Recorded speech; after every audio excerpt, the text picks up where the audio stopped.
The world knows Jackie Chan as the fearless performer who turned pain into poetry.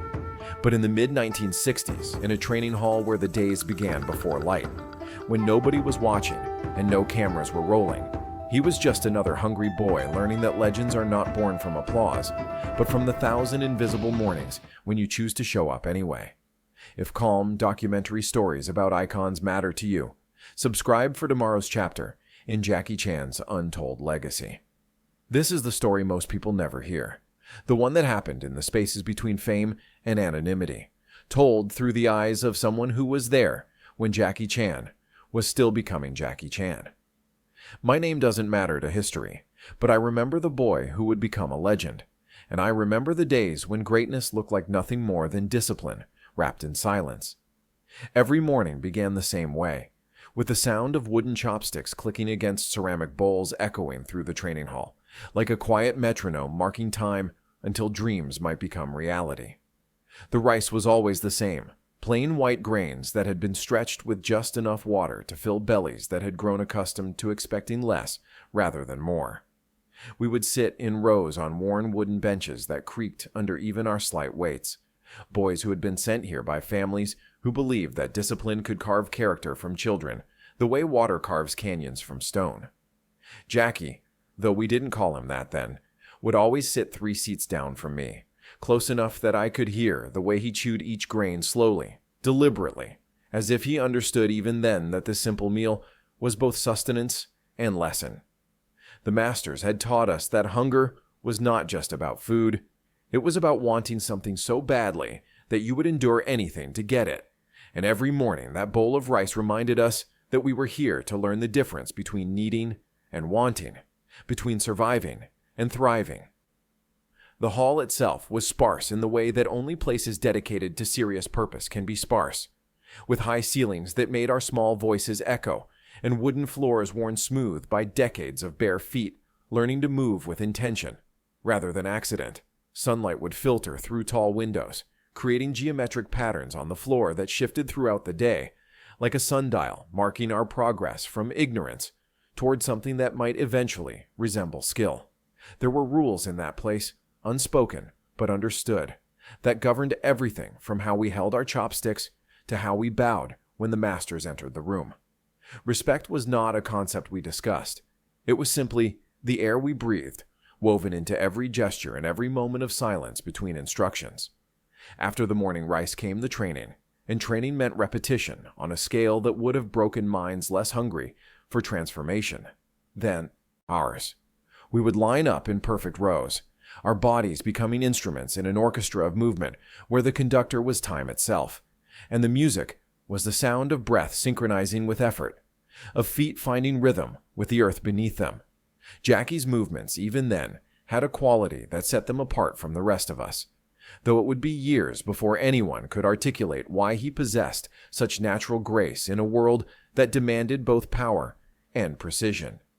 While the rest of us struggled to master basic forms, fighting against our own bodies as if they were enemies rather than allies, he seemed to flow from position to position with an ease that looked effortless, but was actually the result of understanding that true effort hides itself behind apparent simplicity. The masters would walk among us during these sessions, their footsteps soft against the wooden floor, occasionally stopping to adjust a stance or correct a hand position, with touches so gentle they might have been suggestions rather than commands. In my memory, voices stayed low, corrections were sharp but quiet, never showed frustration, understanding that the real teaching happened not in dramatic moments, but in the accumulation of small corrections applied consistently over time. We would practice the same movements hundreds of times each day, until the distinction between our bodies and the forms themselves began to blur, until what had once required conscious thought became as natural as breathing. Kicks that had once wobbled with uncertainty gradually found their balance. Punches that had once lacked direction learned to travel in straight lines toward their intended targets, and stances that had once felt awkward began to feel like coming home. The fatigue was constant, but not unwelcome. A familiar companion that reminded us that growth requires discomfort, that anything worth achieving demands the willingness to push beyond what feels easy or natural. Jackie, I noticed, never complained about the tiredness, never let it show in his face even when sweat darkened his training clothes and his breathing became labored. He had learned something the rest of us were still struggling to understand. That fatigue was temporary, but the strength built through persisting, despite fatigue, could last a lifetime. Hours would pass marked only by the changing quality of light through the windows and the rhythm of our collective breathing, creating a kind of meditation in motion, where time became elastic and the outside world faded until there was nothing but the endless refinement of movement, the patient pursuit of perfection that might never be fully achieved but was always worth pursuing. Midday brought a brief respite, a moment when the formal structure of training gave way to something more human, more connected to the simple fact that we were all children far from home, united by circumstances that were both choice and necessity. We would gather in whatever shade we could find, our bodies still humming with the energy of recent exertion, sharing water from communal cups and the kind of silence that only exists between people who understand each other without need for words. These moments felt sacred in their simplicity, brief islands of rest in an ocean of disciplined effort. Jackie had a way of existing in these moments that was both present and distant, as if part of him was always analyzing, always learning, even during rest. He would watch the masters when they thought no one was paying attention, studying not just their techniques, but their bearing, the way they carried themselves through the world with a confidence that came not from arrogance, but from deep knowledge of their own capabilities. Sometimes one of us would share food that had been sent from home, small treats that felt precious in an environment where luxury was measured in extra grains of rice or an additional minute of rest. Jackie rarely had such gifts to share, but he never showed envy or resentment, instead offering what he could, a quiet nod of encouragement when someone struggled with a difficult form, a gentle smile when homesickness threatened to overwhelm one of the younger boys, a presence that somehow made the hard days feel more bearable. These moments of connection were brief but vital, reminders that strength was not just about individual achievement, but about the bonds formed between people pursuing similar goals under similar pressures. We learned that excellence was not a solitary pursuit, but a collective endeavor, that the person beside you was not competition, but collaboration, another voice in the choir of effort that would eventually produce something beautiful. The water we shared tasted better because it was shared. The shade felt cooler because we found it together. And the silence felt richer because it was filled with mutual understanding rather than isolation. These were the moments when we remembered why we were here, not just to master physical techniques, but to learn what it meant to be part of something larger than ourselves. Late afternoon brought its own challenges, the time when energy reserves ran low and concentration became more difficult to maintain, when small mistakes felt larger than they actually were, and the gap between intention and execution seemed to widen rather than narrow.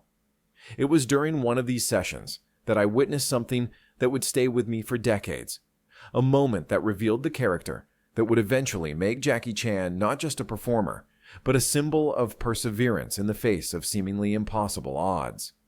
He was working on a particularly complex sequence, a series of movements that required perfect timing and coordination between upper and lower body, when fatigue finally caught up with him in a way it rarely did.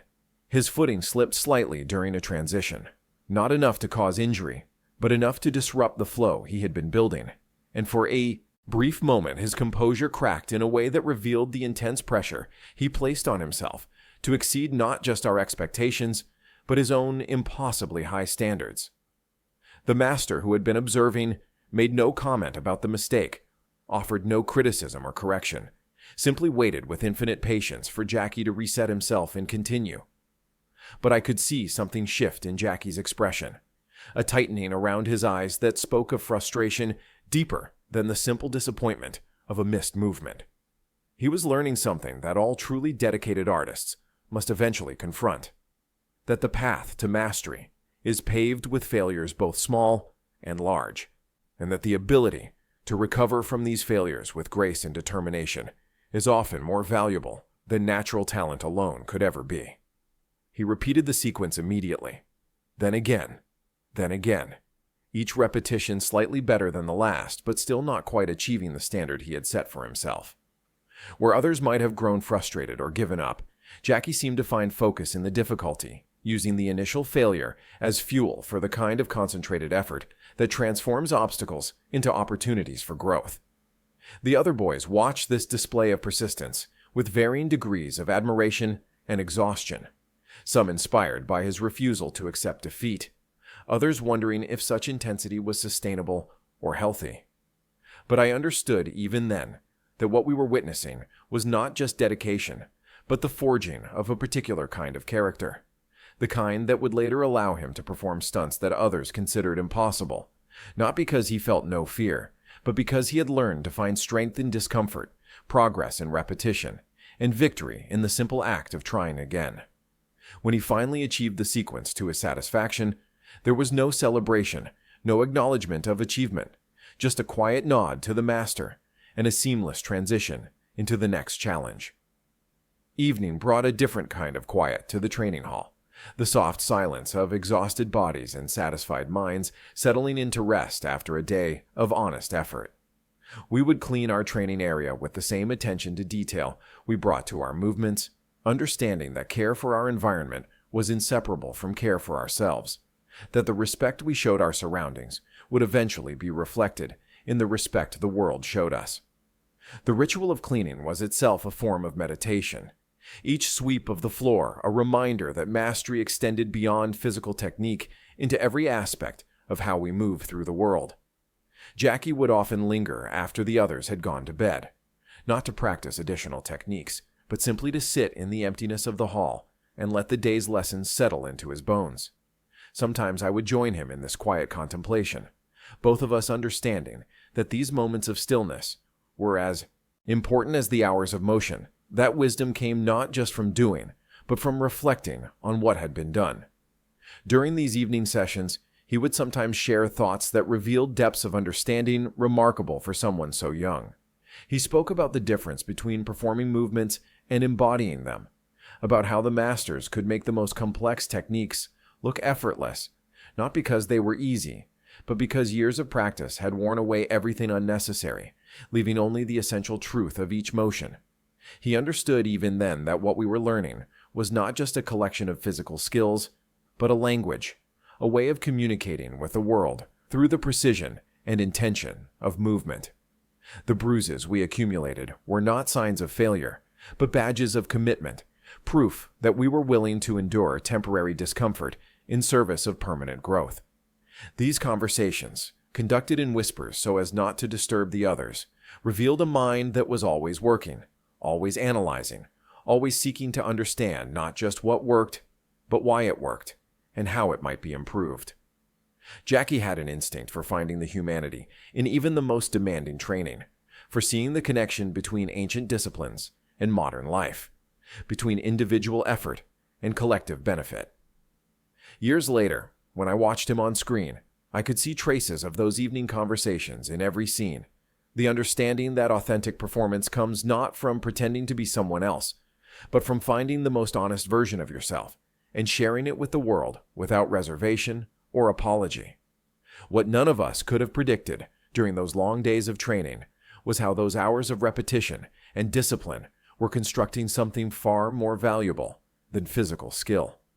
We were learning patience in an impatient world, focus in an age of distraction, and the kind of quiet confidence that comes from knowing you have tested yourself against meaningful challenges and not been found wanting. Jackie's approach to this construction was methodical and thorough, treating each day as both complete in itself and part of a larger design that would only become clear with time. He understood intuitively that character, like skill, is built through repetition, that the person you choose to be in small moments determines the person you become in large ones. The masters had taught us that true strength was not the ability to dominate others, but the ability to master ourselves, to remain calm in chaos, focused in distraction, and kind despite having every reason to be harsh. Jackie absorbed these lessons not just intellectually, but physically, incorporating them into his movements until they became inseparable from his identity. The poverty we experienced was not just material, but spiritual preparation, teaching us to find richness in simplicity, abundance in limitation, and joy in the simple act of pursuing something worthwhile with everything we had.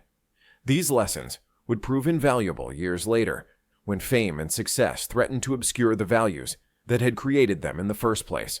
Looking back now, I can see how those invisible years shaped everything that came after, how the discipline learned in obscurity made possible the creativity expressed in spotlight, how the foundation built in silence supported the achievements celebrated around the world. The boy who could find perfection in a simple bowl of rice would later find magic in the most ordinary objects and situations, transforming everyday moments into extraordinary possibilities through the alchemy of dedication and imagination. Every chair would become a potential weapon, every ladder a means of escape, every mundane environment a playground for the impossible, because he had learned in those early years that limitations existed primarily in the mind, and that with enough patience and creativity, almost any boundary could be transcended. The truth about legends is that they begin long before anyone is watching, in the quiet moments when the choice to continue feels harder than the choice to quit, when the only audience is your own conscience, and the only applause is the satisfaction of work done well. Jackie Chan became Jackie Chan not in front of cameras or crowds, but in the accumulated weight of 10,000 invisible mornings, when he chose discipline over comfort, growth over stagnation, purpose over ease, creating through sheer repetition the muscle memory of excellence that would later seem effortless to those who hadn't witnessed the effort required to build it.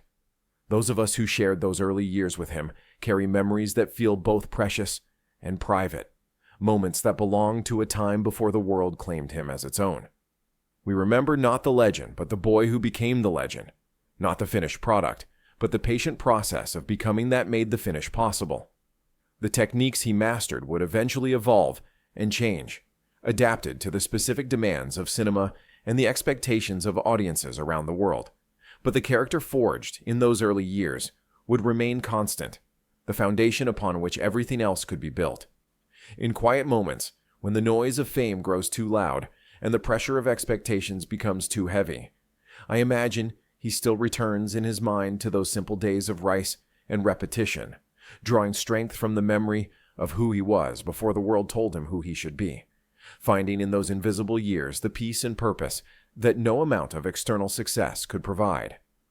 The legacy of those days lives not just in his films, but in everyone who has ever found inspiration in his example, proof that extraordinary achievements begin with ordinary dedication.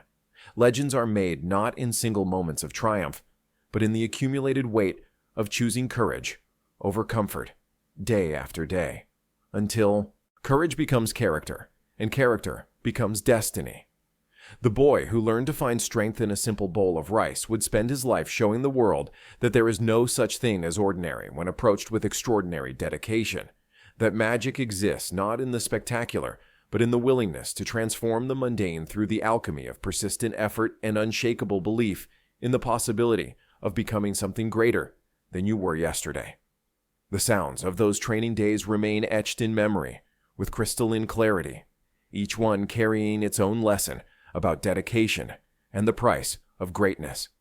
The gentle thud of bare feet against worn wooden floors created a rhythm that matched our heartbeats, while the soft whoosh of air displaced by moving bodies became the soundtrack to transformation.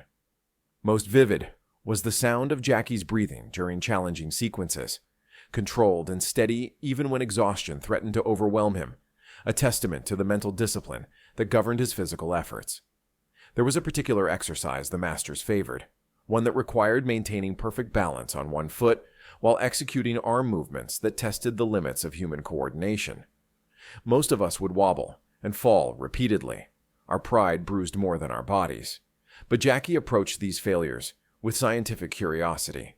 He would analyze each fall, examining the precise moment when balance was lost, treating each mistake as data to be processed rather than evidence of inadequacy. This analytical approach extended to his observations of the masters themselves, who moved through the training hall with an economy of motion that spoke of decades spent eliminating everything unnecessary from their movements. Jackie would watch their feet, studying how they placed each step with deliberate intention, how they carried their weight in a way that suggested they were always ready to move in any direction. He absorbed these lessons through understanding rather than mere imitation, grasping the principles that made such movement possible. The food we ate was simple to the point of austerity, but it taught us that nourishment came from more than calories consumed. Rice formed the foundation of every meal, sometimes accompanied by small portions of vegetables grown in the training ground's modest garden, tended by students as part of their education in patience and care. Jackie took the same methodical approach to eating that he brought to training, chewing slowly and completely, understanding that proper digestion was as important as proper technique. Winter months brought particular hardships, as the unheated training hall became a test of endurance as much as skill. The wooden floors grew cold enough to numb bare feet, and our breath would form small clouds in the frigid air. These harsh conditions served a purpose beyond character building, teaching us that comfort could not be counted upon. That true, skill must function regardless of external circumstances.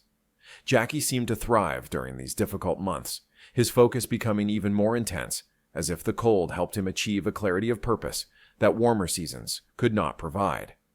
The masters had a way of teaching that relied more on demonstration than explanation, understanding that the body learns differently than the mind and that some knowledge can only be transmitted through direct experience. They would perform a movement once, perhaps twice, and then expect us to absorb its essence through repetition and reflection. This approach frustrated many students who craved explicit guidance, but Jackie understood intuitively that the masters were teaching us to learn independently, to develop the internal awareness necessary for continued growth. There were moments when the weight of constant discipline threatened to break even the most dedicated students, times when homesickness or exhaustion made continuation feel impossible. During these dark periods, Jackie's presence became a source of stability, not because he never struggled with doubt, but because he had found a way to channel that struggle into deeper commitment rather than abandonment of purpose. He understood that difficulty was not a sign we were on the wrong path, but evidence we were pursuing something truly worthwhile. The lessons extended far beyond physical technique into realms of philosophy and life strategy that would prove invaluable in later years. We discovered that patience was not passive waiting, but active preparation, that humility was not self-deprecation, but accurate assessment of current abilities compared to potential for growth. Jackie absorbed these philosophical teachings with the same intensity he brought to physical training, incorporating them into his worldview in ways that would later inform his approach to performance and life. The relationship between student and master was unlike anything found in conventional education, built on mutual respect and shared commitment to excellence rather than simple authority and obedience. The masters had earned their positions through decades of dedication, and their guidance came from genuine care for our development. Jackie recognized this dynamic early and responded with respect and attention that went beyond mere compliance, treating each interaction as an opportunity to absorb wisdom that extended far beyond the immediate lesson. The sleeping quarters we shared were Spartan beyond belief, simple mats arranged in rows with barely enough space between them for a person to stand. Privacy was a concept that simply didn't exist in that environment, and we learned to find solitude in meditation and reflection rather than physical separation. Jackie adapted to these conditions with the same grace he brought to everything else, never complaining about the lack of comfort, but instead finding ways to make even rest serve his development. The training regimen intensified as seasons changed and our skills progressed, with new challenges introduced not according to predetermined schedules, but in response to demonstrated readiness for increased difficulty. This organic approach to advancement meant that progress was never guaranteed and that each new level of complexity had to be earned through consistent demonstration of mastery. Jackie thrived under this system, his steady improvement serving as both inspiration and challenge to the rest of us. The legacy of those invisible years lives not just in physical skills that were developed, but in character traits forged through daily choices to persist when persistence felt impossible, to maintain standards when lowering them would have been easier, to find joy in the process of improvement rather than only in its eventual outcomes.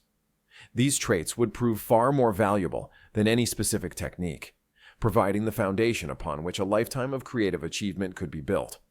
Where did you first discover Jackie Chan's magic? Was it on a fuzzy VHS tape, during a late-night cable movie, or in the darkness of a movie theater where his stunts seemed to defy gravity itself?